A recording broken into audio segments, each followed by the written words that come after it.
बेटा आज हम कुछ जो है न्यूमेरिकल करने वाले हैं। लास्ट टाइम भी हमने कुछ न्यूमेरिकल किए थे। अभी तक आपने देखा कि हम रेजिस्टेंस सीरीज़ लगे होंगे तब कैसे कंबाइन कर सकते हैं, पैरेलल हो तब कैसे, या मिक्स हो तब कैसे। लेकिन मिक्स का मतलब जहाँ पे होगा कि सीरीज़ और पैरेलल दोनों ही हैं। किसी किसी सर्किट में ऐसे आ जाता है कि नहीं सीरीज़ दिखता है नहीं पैरेलल। जैसे ये मैंने क्वेश्चन लिया, अब इसे ध्यान से देखिए तो ये नहीं एक सीरीज़ रेजिस्टेंस दिखते हैं, नहीं ये आपस में सीरीज़ हैं, है ना, और नहीं ये पैरेलल है, नहीं ये सीरीज़ है। तो उस समय हमारे पास आपने ये देखना है कि कहीं क्या वो सर्किट मिरर सिमेट्री की तो नहीं है ना, जहाँ फोल्डिंग वाली तो नहीं है। तो ये सबसे बात, अगर कहीं सीरीज़ भी नहीं पैरेलल भी हो तो फिर आप इनको ट्राई करिएगा। तो मिरर का मतलब क्या होगा कि जैसे हम इधर से देखें, अगर मान के चलो कि जहाँ मैं एक मिरर रख दूँ, ये मिरर है एक, है ना, तो मिरर में जो लेफ़्ट साइड है वही राइट साइड दिख रही है आपको, और 4 ओम ये भी 4 ओम। तो ये एक मिरर सिमेट्री की है, नहीं सीरीज़ में है नहीं पैरेलल है, मिरर सिमेट्री की है। इसका मतलब हो गया कि अगर ये जो करंट जा रहा है ना, जब ए और बी पे आप मान के चलिए कि पोटेंशियल डिफरेंस लगाया हुआ है, कोई बैटरी लगाई हुई है, जैसे करंट जाएगा, अगर मैं कह रहा हूँ कि I1 करंट इधर गया, I2 करंट इधर है, तो ये पूरा का पूरा करंट I1 इधर, I2 इधर, क्योंकि मिरर में यही जो लेफ्ट साइड का वही राइट साइड दिखना है। इसका मतलब हो गया कि इस पॉइंट पे करंट डिवाइड ही नहीं हुआ। इसका मतलब हो गया कि ये जो बीच में रेजिस्टेंस है इसको आपने काउंट ही नहीं करना। जब इसको आप नहीं लेके चलेंगे तो यही रेजिस्टेंस सर्किट हमारे पास इस तरीके की बन जाएगी, है ना।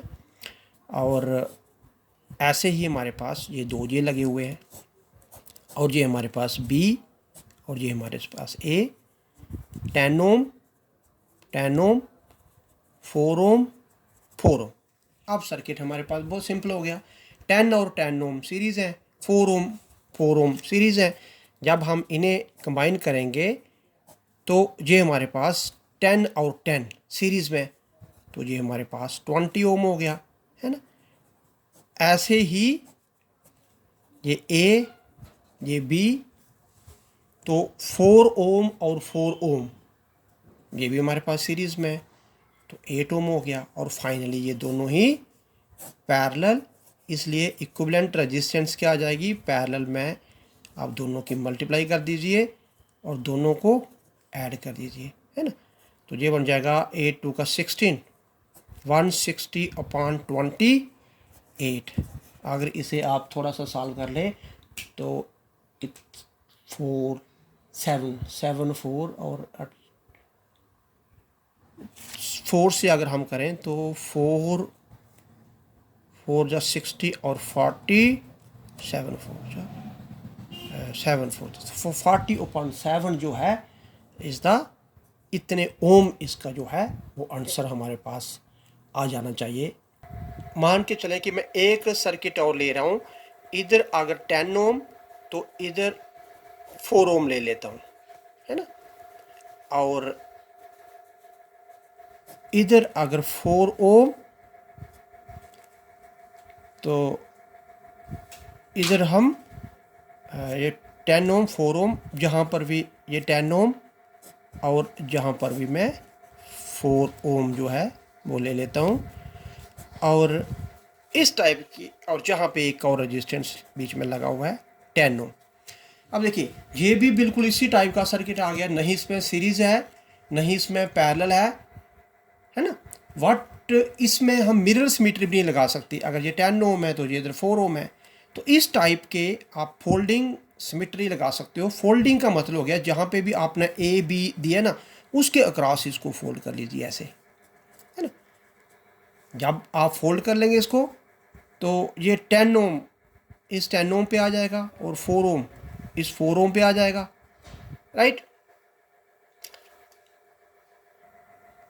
10 ओम पे 4 ओम पे, तो ये हमारे पास बाद में ये वाले वाला हमारे पास जो है ये पैरेलल हो जाएगा, ये पैरेलल हो जाएगा और दोनों ही सीरीज़ हो जाएगा। आप इस टाइप के सर्किट को भी आप निकाल सकते हैं। तो मान के चलिए कि मैं एक और थर्ड सर्किट ले लेता हूँ, और वो सर्किट कुछ इस तरीके का है हमारे पास कि यहाँ पे रेजिस्टेंस है और फिर यहाँ पर भी रेजिस्टेंस है ना, फिर यहाँ पर भी रेजिस्टेंस है और मान के चलिए कि यहाँ पर भी है, और ये दो रेजिस्टेंस यहाँ पर है और एक रेजिस्टेंस ये, और इसी तरीके से एक रेजिस्टेंस इधर, और ये ए और बी पॉइंट है जिनकी आपने इक्विवेलेंट रेजिस्टेंस निकालनी है। और मान के चलें कि हमारे पास ये सारी की सारी रेजिस्टेंस जो हैं, ये आप कितने कितने ओम की ले लें, मान के चलो कि सारी की सारी रेजिस्टेंस 2 ओम की हम लेके चल रहे हैं। ये सारी की सारी रेजिस्टेंस 2 ओम की है ना।